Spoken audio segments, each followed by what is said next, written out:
Hello, everyone. My name is Elliot. And I'm Yasieli, and welcome to the Lipman Family Prize Awards Ceremony.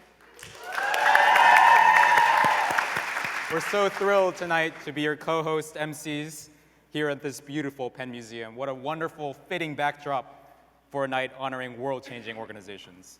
We have an incredible program for you tonight. We'll hear from Euria Min, Barry and Marie Lipman, and many others who made tonight possible. Then we'll hear from 3 empowering organizations that are transforming lives across the globe. There are so many common strands that have brought us here together tonight. To our winners, you embody empowerment to its very core, uplifting communities to persevere through climate change, injustice, malnutrition. We're so thrilled tonight to be able to honor the hope and determination that you bring to us, not only us, but to all of those impacted. Families dealing with hunger, smallholder farmers dealing with climate change, newly trained female engineers dealing with a deeply entrenched patriarchy. And we also had the honor of representing our cohort of 16 Lipman Fellows. As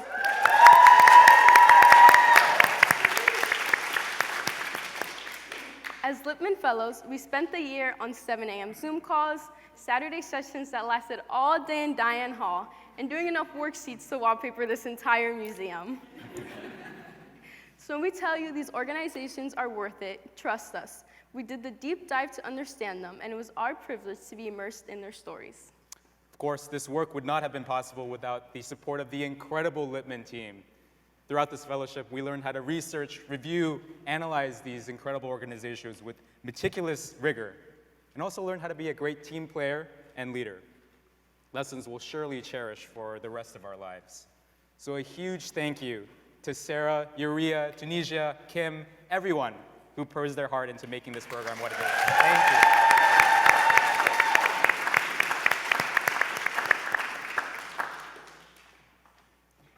And we also want to thank those of you in the crowd here tonight. Your presence shows your commitment to social impact and change, and we can't wait to spend the night with you. Now let's get the night started, and help me in welcoming Euria Min, Director of the Lipman Family Prize.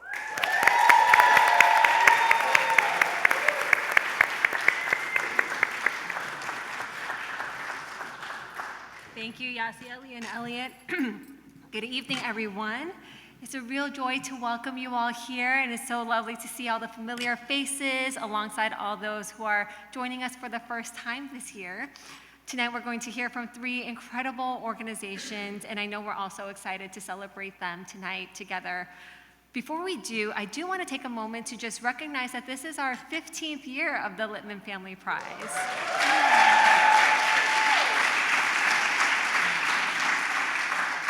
Anniversaries like these are really about people. The prize exists because of this community, our founders, our partners, our alumni, our colleagues, and all of you in this room, people who really believe in the power of leadership to drive meaningful change. And much of what makes this prize possible happens out of you. So what you'll see on stage tonight is only a small part of it. If you could just step just slightly behind the scenes, you find that this, of course, isn't just a single event.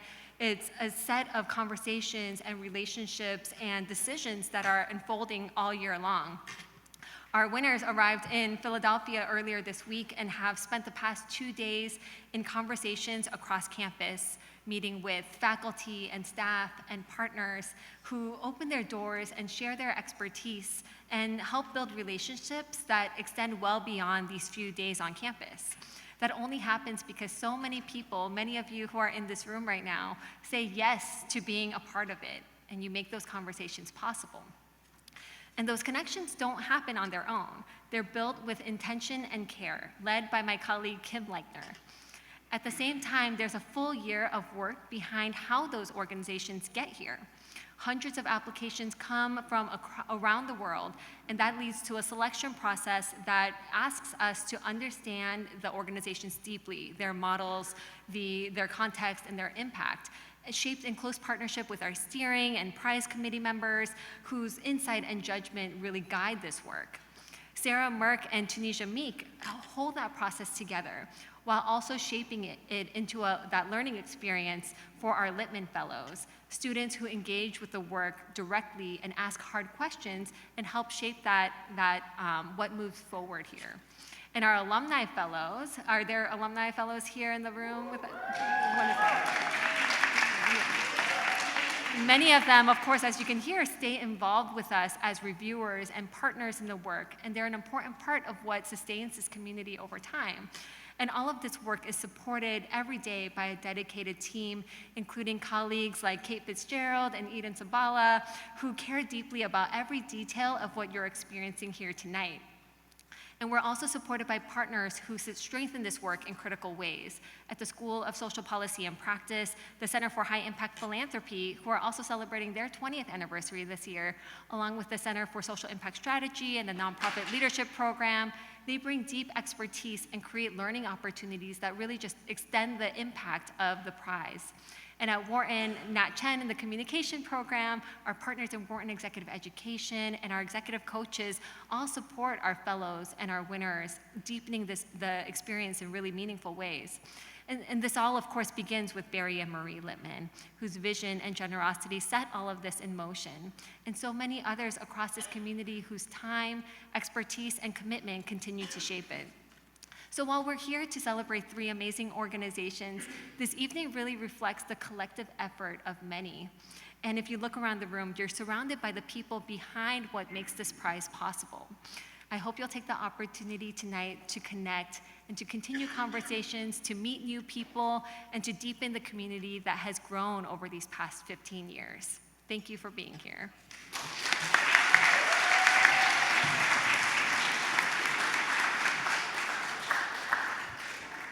Thank you so much, Euria, for those wonderful remarks. It's now time to introduce someone who has spent his entire career looking at what great leadership looks like in practice, Dr. Michael Useem.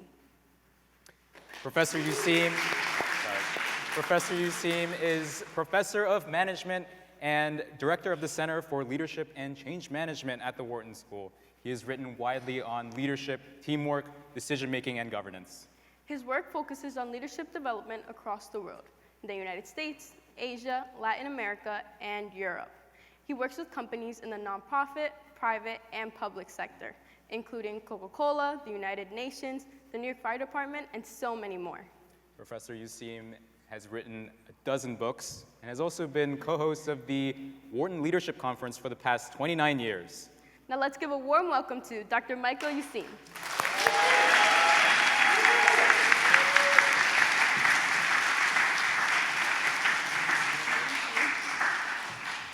All right, hello everybody. Boy, great to see you all here. And let me just say it again for the 15th annual Lipman Family Prize Award ceremony. So welcome, great to have you here. Since I've lost my voice, I'm gonna stand next to the microphone here, and I'm probably gonna read a little bit, which I have a habit of not doing, so bear with me. So this prize carries global recognition and momentum, as seen, for example, in the fact that on this round of the prize review, more than 300 applications came in from around the world. And yet, having said that, when we look back, we really look back, as it turns out, 285 years to the founding mission of this university. We all know the date, 1741, when one Benjamin Franklin created what became the University of Pennsylvania. So in 1741, Franklin filed the charter for what would become University of Pennsylvania, and in his early words, I'm going to work with this, he called for a guiding philosophy at the University of what will become University of Pennsylvania that was at once, listen carefully, analytic and engaged, analytic but also engaged, conceptual and hands-on, driven by research but also grounded in real-world application. And then a century and a half later, Joseph Wharton came along, giving us our gift to name the school back in 1881. And he added to Benjamin Franklin's working philosophy, which has guided us since 1741, in urging that our business school, bearing his name, focus on, here's the direct quote, the greatest challenges facing our civilization. So there's our mission statement going, or 2 mission statements going back. But then about 15 years ago, Barry and Marie Lipman added a vital new dimension which is helping our university recognize leaders beyond its walls who are actively taking those same complex, urgent problems on. So consider the work of the 3 prize winners who I think are right here in the first couple of rows.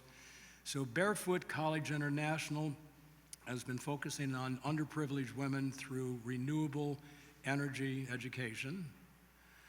Food for All Africa is working on food waste and improving nutrition in vulnerable populations.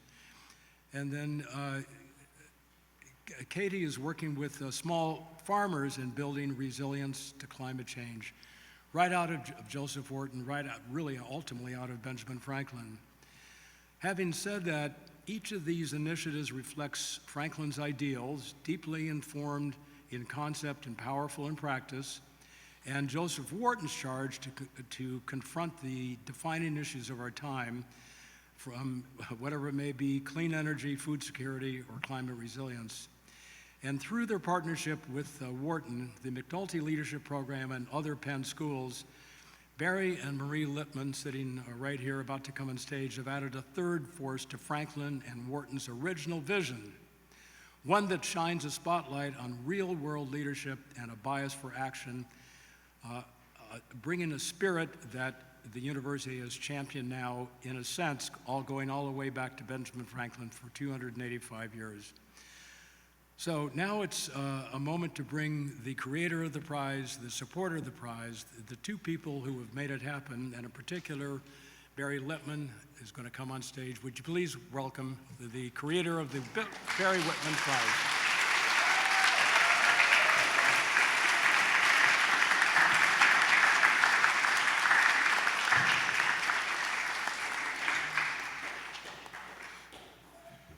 I have prepared a speech here that I'm probably going to end up reading most of, but before I do, this being the 15th year and sort of a milestone, it's been a little nostalgic for me in the sense of going back as to how we got started. And what I remember, or what was happening, I had some connection with different organizations at that time, and I got to a point where there were these 2 factors that entered into my mind. One was I had done well, it was time to do good. And the second was, excuse me for a second. And the second was I wanted to get involved with an organization to do something in which neither I nor my family could get any real benefit, get any direct benefit out of. So that would throw out, let's say, cultural organizations, if you like, the symphony, for example. So. Anyway, I looked around, I liked the prize format. Make a long story short, I connected up with the University of Pennsylvania, and I remember our first meeting. Mike was there, and Jeff Klein was there, and Kat Ruscetta, and many people. There were about 20, I don't know, 15, 20 people in the room, and it was at that point that we realized that this was really about impact, innovation, leadership, and the ability to transfer your model, not only within your the need and geography, but to other organizations so that they could adopt things that you had learned that were very good. And there was a little skepticism in the room, are we really going to get into this and everything else? Well, we went through the whole meeting, and I finished up at the end, and I said, I'd like to invite you all to the 100th anniversary of the Lipman Family Prize. And well, we had a second meeting, and only about maybe 7 or 8 of us showed up, so I guess they thought the assignment was too difficult.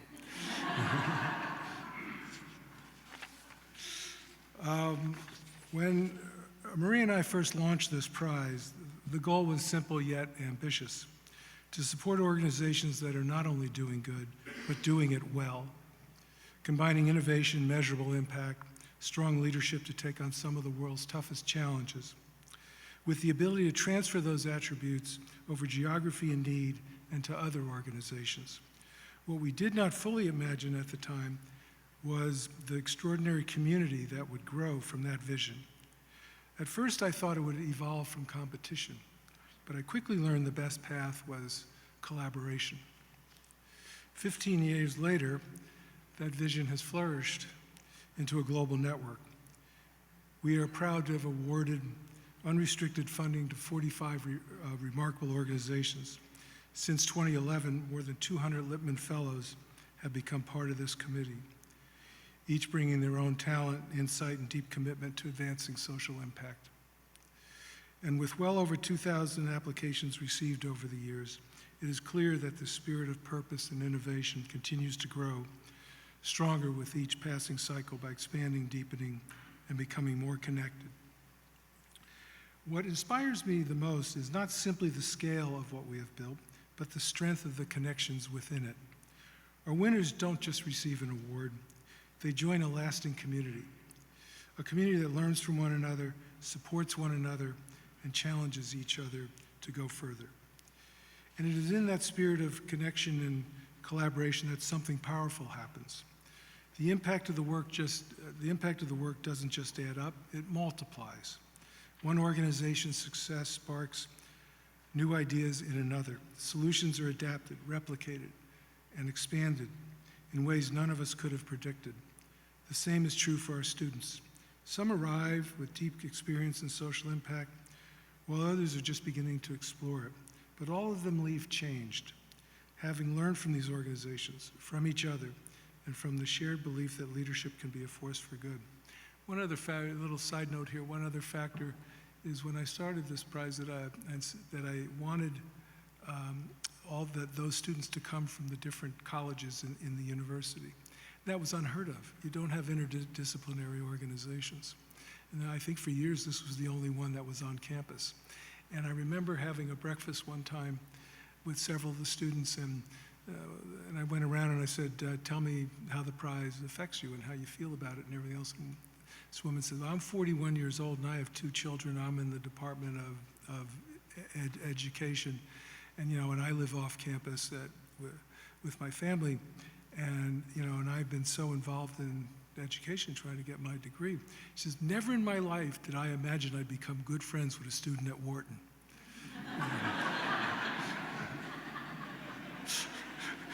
I said, ding.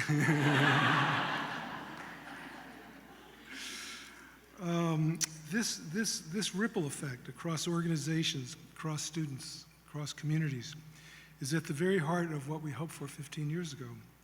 What began as a single idea has grown into something far greater, a network of people and organizations creating change that extends far beyond any of us. Tonight we celebrate the year's extraordinary winners. We also celebrate 15 years of shared purpose, partnership, and progress, and we look ahead to the many years still to come. The challenges in our world are great, but so too is the creativity, resilience, and leadership represented in this room. Thank you, Wharton. Thank you, University of Pennsylvania. Thank you, McNulty Leadership Department. And thank you to their administrators and staff for all your support. Also, a great thank you to the examiners, the students, the selection committee members, the steering committee members, our winners, and everyone else who has contributed so much to this journey, and for making the Barry and Marie Lipman Family Prize what it is today and what it will continue to grow into over the next 15 years and beyond. And you're all invited to the 100th celebration.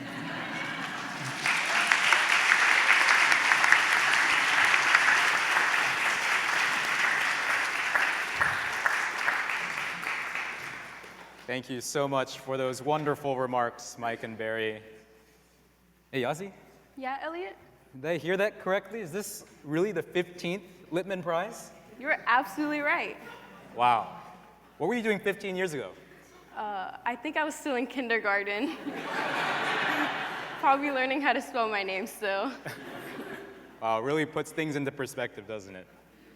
It's so hard to distill 15 years of extraordinary work, but luckily we have a special video that does that. Please direct your attention to either monitor for a special showing of our 15th anniversary video.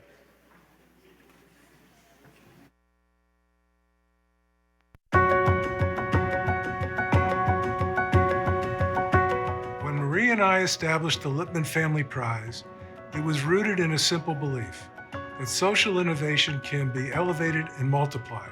By embedding the prize at Wharton, its impact has grown exponentially because of Wharton's multiple areas of expertise, worldwide connections, reputation, and commitment to the prize. From the beginning, The goal was always more than a financial award. It was to help proven solutions grow by connecting them to insight, leadership, long-term support, and collaboration. Over the past 15 years, what began as a single idea has become a global community. It now spans continents and causes, united by a commitment to meaningful, measurable change. Each year, we identify organizations that demonstrate leadership, impact, innovation, and transferability. Their work looks different in every context, from classrooms and communities to local neighborhoods and global systems. They are educators, technologists, health advocates, but they share a belief that change is possible and scalable. The Lipman Family Prize didn't just recognize our work, it strengthened it. It gave us visibility, partnership, and the confidence to expand our impact. Most prizes end at the ceremony. Here, the real work begins afterward. Our approach is long-term. We stay in a relationship, we stay engaged. Winners return, partner with faculty, engage in executive education, and work with our fellows. What makes the prize unique is that it's embedded within the Wharton School, within the McNulty Leadership Program, and the broader Penn ecosystem. That structure creates long-term value for our winners that extends far beyond prize funding. What made the Lipman Family Prize different was what came next. The relationship with the school, the thinking partnership. Years later, it still feels like a partnership, not a moment. Because this partnership lives within Penn, it engages graduate students from across the university directly with global change makers. The value isn't just the funding, it's the shared learning and sustained partnership that continues long after recognition. Our fellows learn alongside the organizations they support.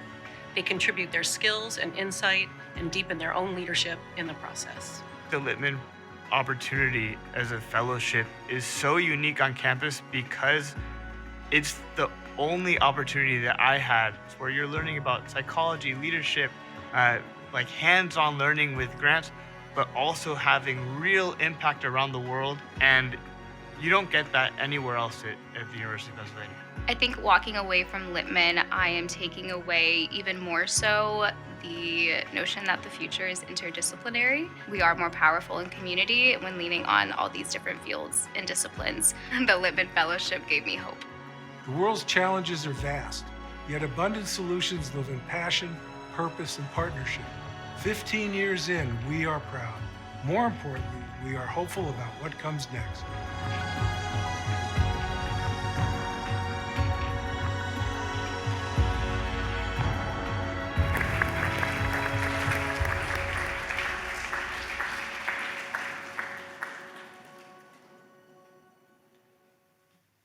What a wonderful video, and happy 15th anniversary to the Lipman Family Prize.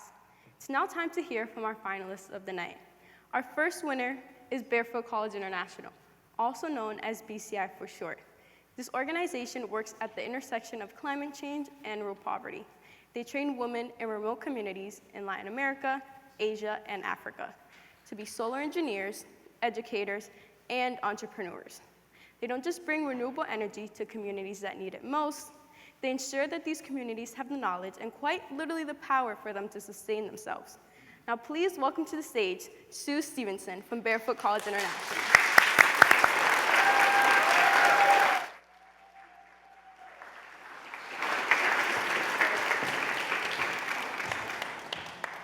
Good evening, everyone. Delighted to be here. On behalf of Barefoot College International, and in particular on behalf of the beneficiaries who we serve, and our solar engineers, who we affectionately call the Solar Mamas, I'm deeply proud to receive the Lipman Family Prize.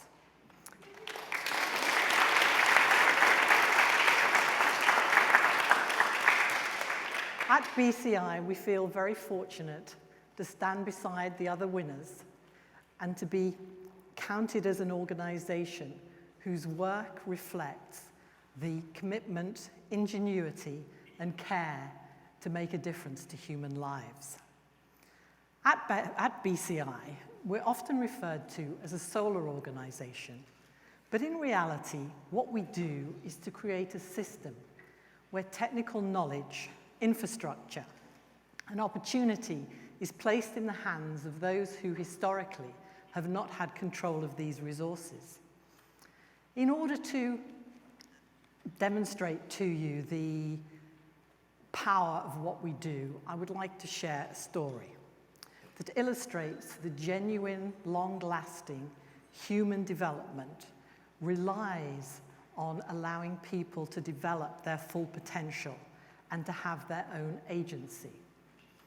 In the parts of the world where we work, women are marginalized, uneducated, and mostly they end up doing household-only roles to their detriment and to the detriment of the rest of the community. Now, when I was a child, I came across a word that I thought was a wonderful name, but I didn't think it was real. It was Timbuktu. Now, many of you in this room probably know it is a real place in East Africa, in Mali, and the community where we first trained women from West Africa was near Timbuktu. The two women had gone and they'd been trained and they'd come back trained engineers and educators, and they had built and installed solar home lighting systems throughout the community. And everything was going swimmingly. And the head man decided that he would call a meeting. Now, as many of you may very well know, in these parts of the world, when the head man calls a meeting, only the men are supposed to go. So, the head man called the meeting, all of the men turned up, so did one of the solar engineers. He said to her, not unkindly, "What are you doing here? You're a woman." To which she replied, "I'm not here as a woman, I'm here as an engineer." To which he said, "Okay then, you can stay." Now, I think the power of this story is to show the sort of societal change that self-sufficiency and agency can create. The next phase of our work is not only about access to light, but access to capability, ensuring that communities can use power to support livelihoods, local enterprise, and economic resilience, and at the same time, building the scale and capacity of the energy systems that are available that don't only support homes, but support opportunity. For instance, having community-based mini-grids which are able to power business centers, clinics, schools, at the same time with satellite internet access and everything that you can do with education and economic development as far as that is concerned. When we train women as solar engineers, we train them to think like engineers. We train them to solve problems. We train them to teach others. And we train them to teach others. And we train them to integrate what they have learned into their communities and into their ways of life. And at BCI, we feel that this sort of genuine and serious pedagogy is the cornerstone of the success that we have at BCI and the foundation for real sustainable development. Now, organizations like the World Bank and the Rockefeller Foundation have done studies that equate the amount of power that is accessible by households and communities to the amount of GDP that these households and communities can drive. And that is where we are going. We are deeply grateful to the Lipman Family Prize, to the University of Pennsylvania, and to the Wharton Business School for creating a community that creates a space that values this sort of impact, and for the proliferation of these ideas and models that allow this sort of positive development change to take place in the world. Thank you.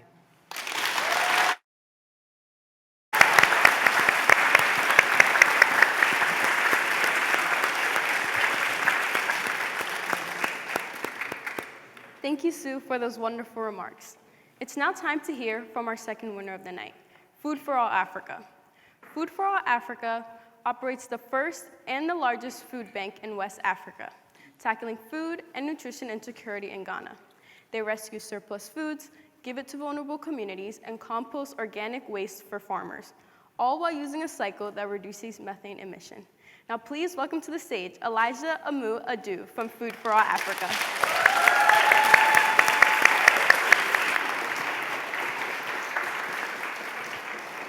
Thank you. Good evening, distinguished ladies and gentlemen, all protocols there. So my name is Elijah Amuado. I'm a chef by profession. Growing up, my childhood ambition was to become a medical doctor. I lost my parents early at the age of 12, but I ended up as a doctor in the kitchen, which is a chef. Yeah, I'm fortunate to be here today with my board chair, Reverend Dr. Enoch Ayata, my co-founder and executive lead at Food for All Africa, UK. For us to be here this evening is because of the man sitting under the tree on my slide. This is a mentally ill man who lives on the streets of Accra. Every morning, he goes around hotels and restaurants in the urban center to pick leftover food from the trash bin of the hotels, goes onto the street to feed other vulnerable people. And he was doing it every day. So as a young chef, when I came into contact with what he does, I was tempted to ask him, why do you do that? Don't you know people will fall sick if they eat food from the trash bin?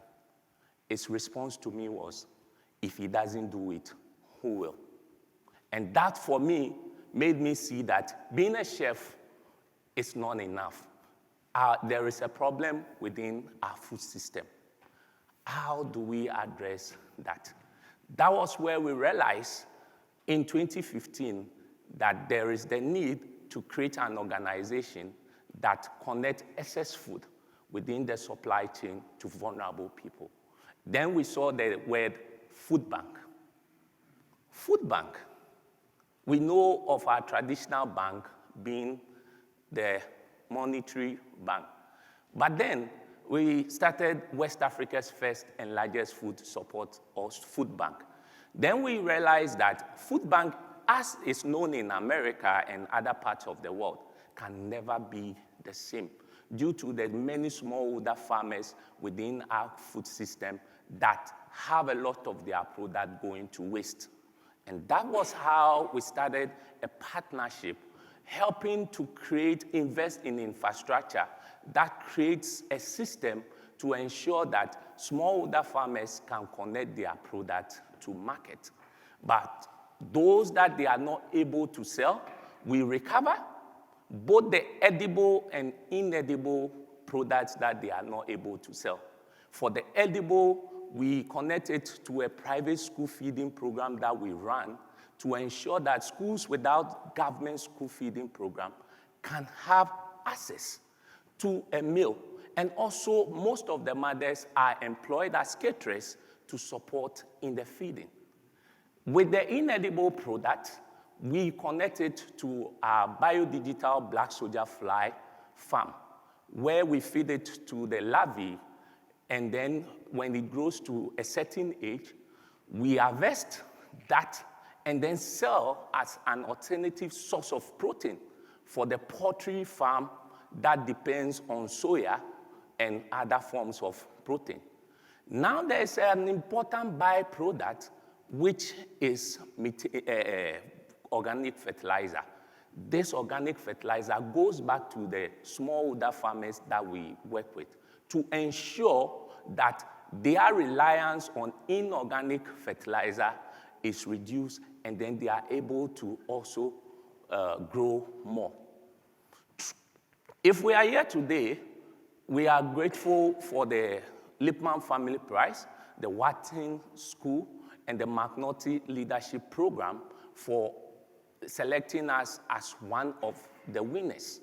And for us, this is not just about us, myself, and my team. It's about that young girl that is in school knowing very well that he gets a meal. And that farmer that knows that through his partnership with Food for All is able to support more, grow more.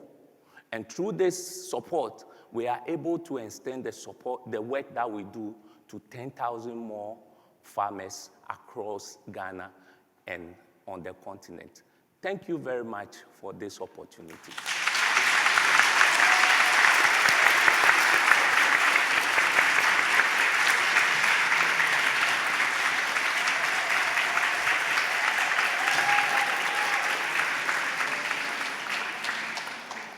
Thank you, Elijah, for those inspiring words. Our last winner, Kheyti, enables smallholder farmers across India to build climate-resilient livelihoods through affordable agricultural innovation. Their product, Greenhouse in a Box, protects crops from pests, heat, and erratic rainfall while dramatically increasing yields and conserving water. Combined with training, access to financing, and market linkages, Kheyti helps farmers go from surviving to thriving with stable, dignified incomes. Please join me in welcoming Kaushik Kapagatulu to the stage.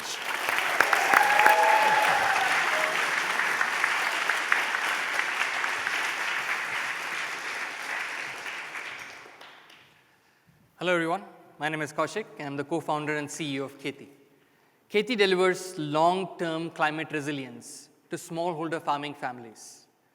There are 100 million families, 500 million people, more than the population of the entire US, that depend on farms that are smaller than a football field for their livelihoods in India. These families work hard all year round, but climate change ensures that that hard work does not pay. Every year, it's things like pest attacks, excess heat, unseasonal rain, depleting groundwater that decide whether a farming family should succeed or not their hard work. Climate change is not abstract to these people. It means that they can't send their children to school. It means sometimes that they can't afford health care. And sometimes it means that they can't even eat. To change this, we started Kheyti and we created something that we call the Greenhouse in a Box. It's a low-cost modular greenhouse bundled with services. What you see here is not the greenhouse that you see in the US. It's a steel structure covered by breathable netting that cuts off pest attacks by 90%, shade cloth to reduce temperature in the summer by 9 degrees Fahrenheit, and protects crops from all sorts of storms. Combined with drip irrigation, this ensures that farmers use 1/50th the water and 70% lesser fertilizer when compared to traditional cultivation. And to illustrate what it does, we planted cucumbers in the summer. And this is what farmers do as well. We use the best practices available in India, the best seed, the best fertilizer, and we tried to make the crops thrive. But when temperatures hit 113 degrees Fahrenheit in April, a couple of years ago, the crops failed. You can see them on the left. But the same day, we planted cucumbers with the same seed, the same practices in the greenhouse, and the greenhouse crops thrived. This is what a greenhouse delivers to a farming family. But greenhouses have been around for decades, so what is it that we do differently? By asking the question for the first time, can this technology work for the 1-acre farmer? We've iterated the design 10 times to make it cheaper, 80% cheaper than regular greenhouses, and made it modular so that farmers can invest in it and start it. But greenhouses alone are not enough because smallholder farmers face risks at every step. So this is why we bundle everything that they need: installation, maintenance, training, advisory, all delivered through a mobile phone to ensure that they succeed at the greenhouses. This is Shabnam Topno. She's a tribal farmer from Jharkhand, one of the poorest states of India. Shabnam and her family are really hardworking family who own 1 acre of land, but 1 year of hard work for them was generating around $350 of income every year.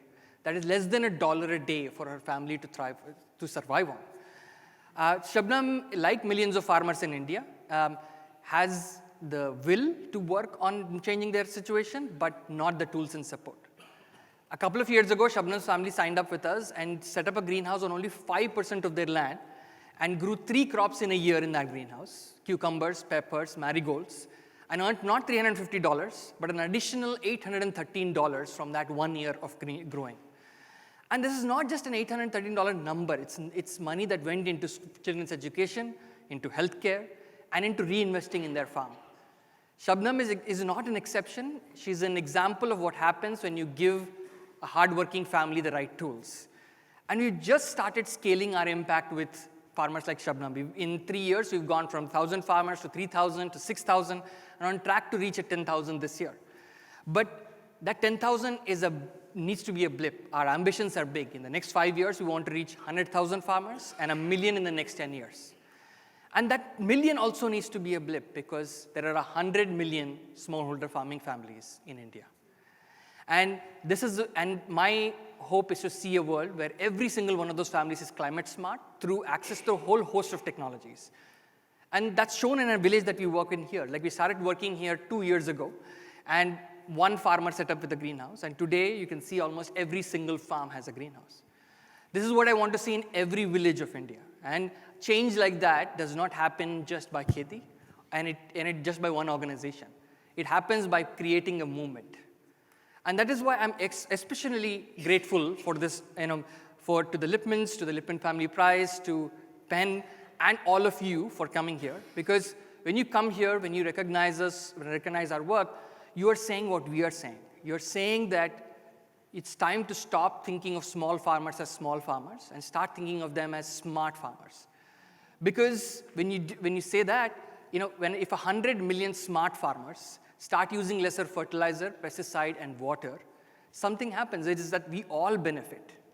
Because the only way that we can get through the climate crisis is together. So thank you for joining us in igniting the smart farmer revolution.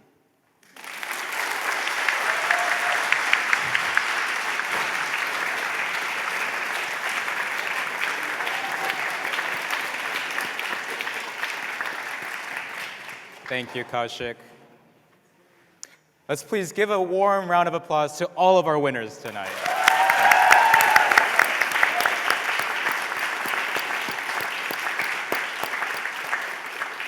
It's now my great honor and privilege to welcome back on stage Barry and Marie Lipman to introduce the grand prize winner of the Lipman Family Prize. Ladies and gentlemen, Barry and Marie Lipman.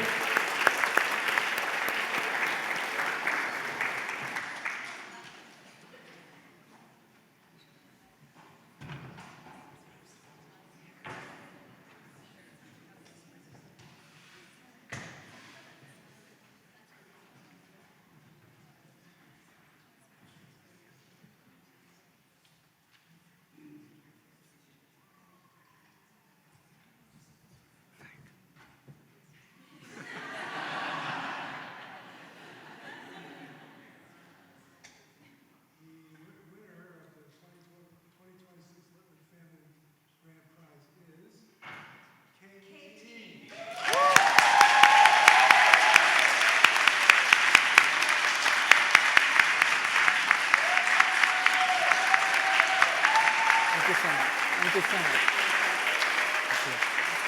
I think a photo?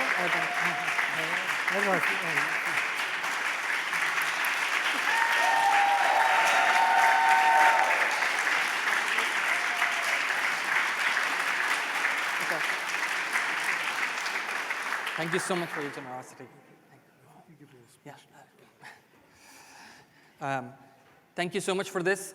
I'm supposed to give a speech, I guess, but I will just say that I will just say, sort of continue from what I said. I keep telling people that Kheyti is an overnight success that took 10 years. And I think right today, as I find myself reflecting, that it probably took 300 years, because it requires people 300 years ago to set the vision that we need to do more than just create businesses. It requires people to build the foundation that creates, opportunities like this, but also it requires work like BCI's work of setting paving the way for people like us to even dream. And even the first winner of the Lipman Family Prize was IDE, and we got inspired by them. It required so many different social entrepreneurs to do their work before we got inspired.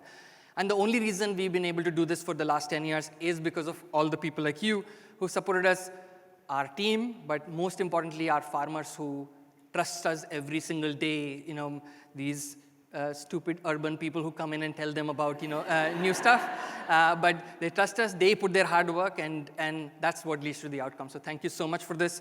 And this only inspires me to say that we can solve the problems, all the insurmountable problems that sometimes seem insurmountable, but they are not.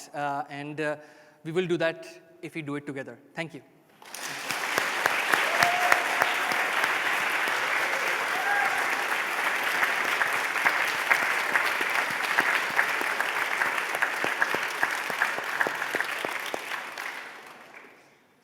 another round of applause for our grand prize winner, Kheyti.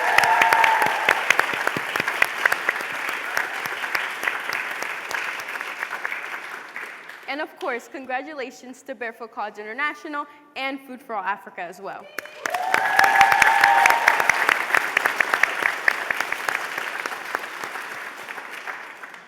We can't wait to see what your transformative solutions continue to do in the world.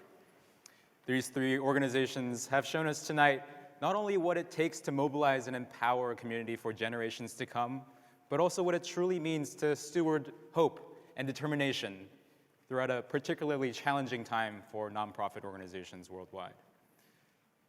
The work that they put in is tireless, but the act is simple. The service of empowering others delivers hope and unity in the face of uncertainty and fear. Let us all take that lesson home with us to our own communities and make this world a better place.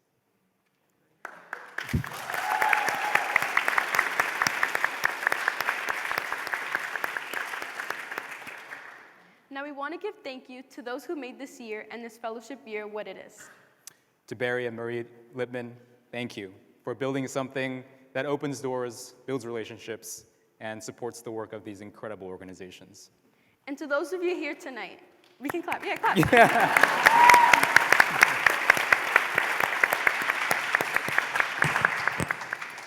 And to those of you here tonight, your presence is its own form of empowerment. It says that these organizations matter and the work they are doing matters too.